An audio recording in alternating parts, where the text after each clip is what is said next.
And you'll edit it all nice and make sure We'll make it sound like a genius. Get you promoted to colonel. I just couldn't remember when SWAT breached at 10:46, taking out custody at 10:46. You can look down if you need to. Box A, that was from your sky shot. I might glance at my notes if that is. That's okay. We do that too. There you go. Just introduce yourself and title, and we can go. Yes. I'm Major Matthew Buzzard with the North Canton Police Department here in North Canton, Ohio. I want to thank everyone for coming out. We'll have from the active shooter incident this morning. We got a call at 8:50 for a injured person at the Versailles Garden Apartments. The caller kind of had broken English, so all we knew was somebody was injured. 2 minutes later, at 8:52, we received a phone call that they heard shots fired in the area. Our first officer was on scene at 8:55. He confirmed shots fired. We had two additional officers show up, and they went ahead and made entry into the victim's apartment. They located the victim in the hallway bleeding from multiple gunshot wounds. They called for medics. Medics entered the warm zone. A warm zone is basically when shots aren't being fired.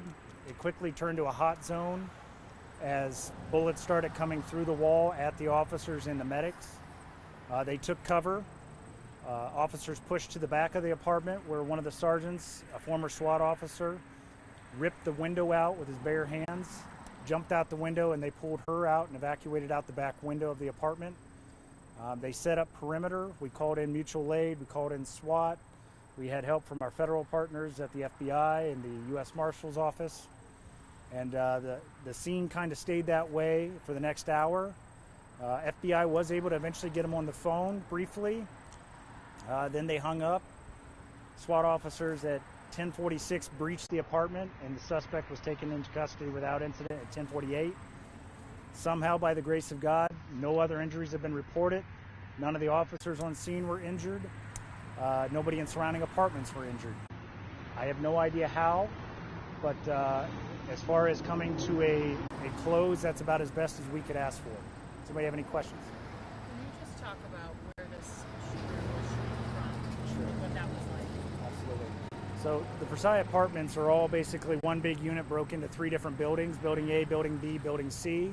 The shooter was in Building A, shooting from the east to the west into the not adjoining, but there's a kind of a hallway in between the buildings, shooting through that passageway and into the other building indiscriminately.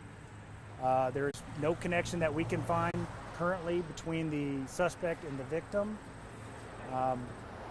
And at this point, we don't really have a motive of why the shots are being fired. So which buildings were involved, A and what? A and B. A and B. So they are 2 different buildings. They're 2 different buildings all under the same roof. So, there's a roof line, a hallway, so it's a covered walkway basically. You have doors on this side, doors on this side. Suspect was in apartment A, and he was shooting westbound in apartment B, but did not know what he was shooting at. When you say apartment A, that houses a handful of actual complexes. Correct. Right? So you have it's all on the first floor. Building A has, apartment 1, 3, 5 as you go further down the hallway. Just happened to be shooting straight across the hallway into Building B, which also has apartments down the hallway. Do you know what actual complex it was? Is there a number associated with the letters? 175 was the apartment. 175, buildings A and B. I know some of you already have that information. Can you tell if he was shooting with a rifle? Was he shooting with a handgun? I can tell you we recovered a AR at the scene and a handgun at the scene. They were both fired, or do you know? That I'm not sure. Are you able to speak to the victims? What was that like when the medical staff showed up? I cannot speak to what the wounds were. I know I spoke to the sergeant who was first on scene. He had the medic evaluating the patient, basically just yelled, "Is she going to live?" He said, "I believe so." They scooped her up and left. So, yes, outside of that, I don't know. Can you talk about how dangerous a situation like this, especially when you have several different agencies show up trying to get in contact with someone who is doing this? Absolutely. It's an incredibly difficult and dangerous situation.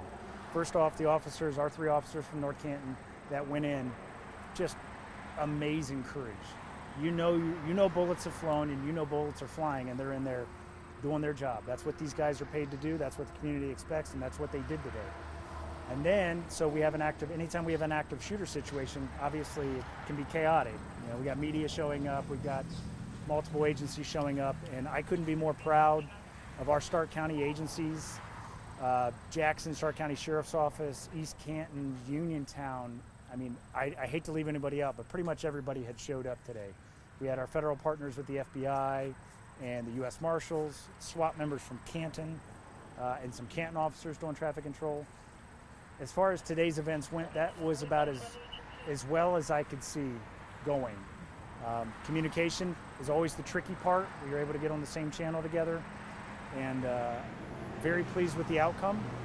Obviously, we'll still do a post-incident evaluation to see if there's anything we can do better, but man, I couldn't be more proud and pleased with the way all the agencies work together. How did they breach the apartment? What did they do? Is it like a battering ram, or what? How did they get in? Well, the sergeant that I had spoke to said upon arrival that the door was open, so he walked in. I'm not sure. As far as you're saying, as far as the suspect? Yes. I'm sorry. I thought you were talking about the victim. How did they get Suspect. I didn't get the specifics of how SWAT made entry. If they had to use a battering ram or anything of that nature. But it was just reported over the radio that it was breached. Can you give us an idea of the area that you had to block off? Because from what I understand, Walsh was in lockdown. I imagine a lot of these businesses had the shelter in place. Correct, yeah. So any kind of active shooter where we're not really sure where the suspect is for sure, and if they're going to go on the move, we put a lot of the local businesses and all the local schools on lockdown. So pretty much all of our North Canton schools went on the soft lockdown.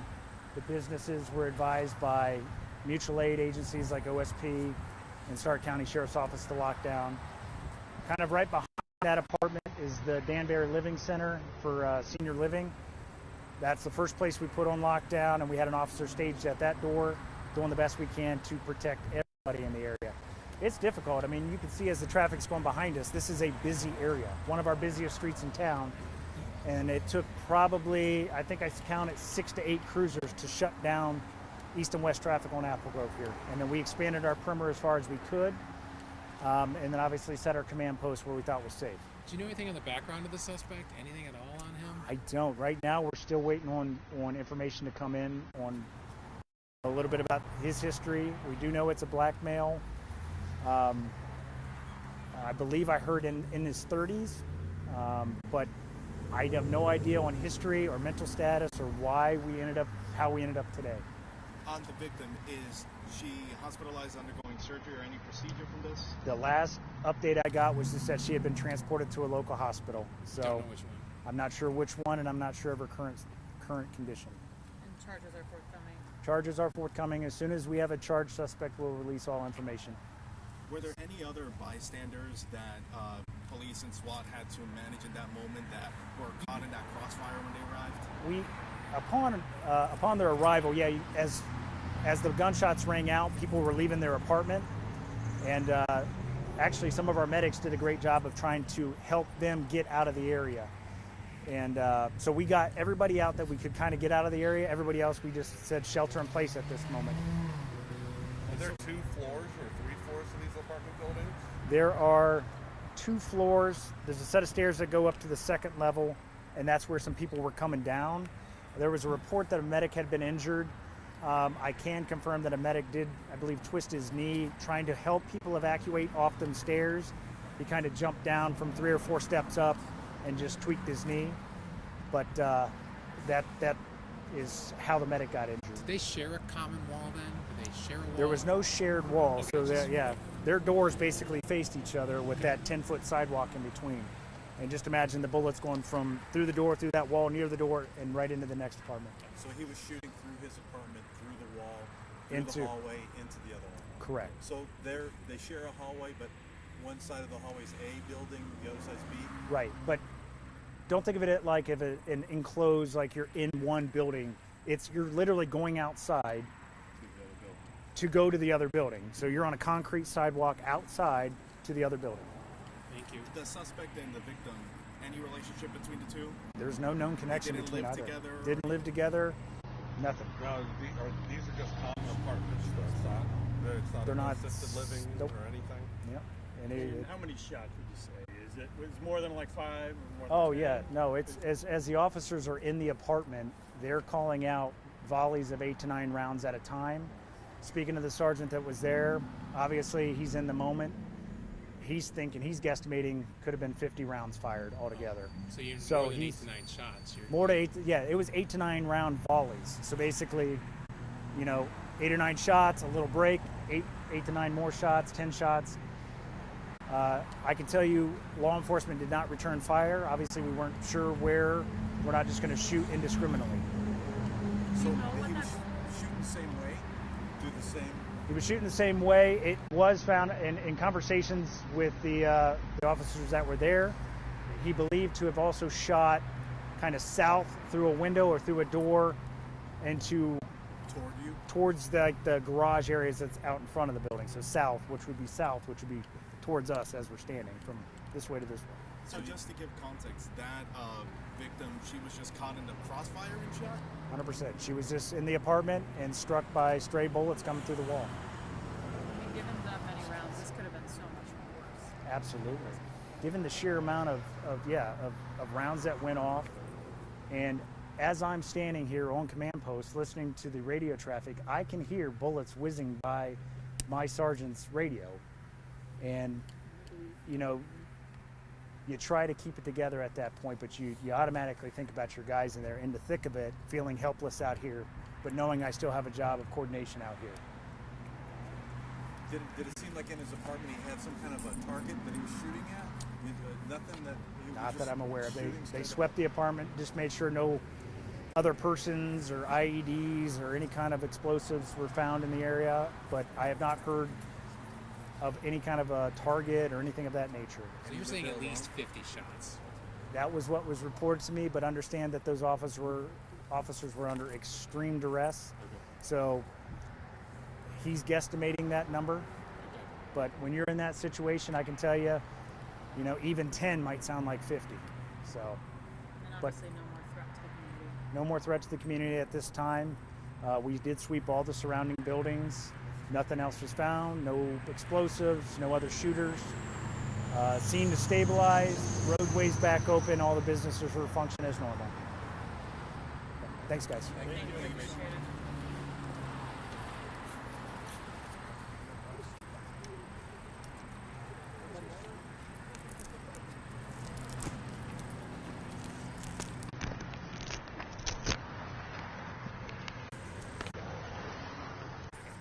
There, I'm all wrapped up during camping. He just taped everybody in the place. And now they want another hit for the end of the news. There you go. Make sure you point the good end. Before I take off. No, we're good. Hey, you got it off. No, I got me here much. Oh.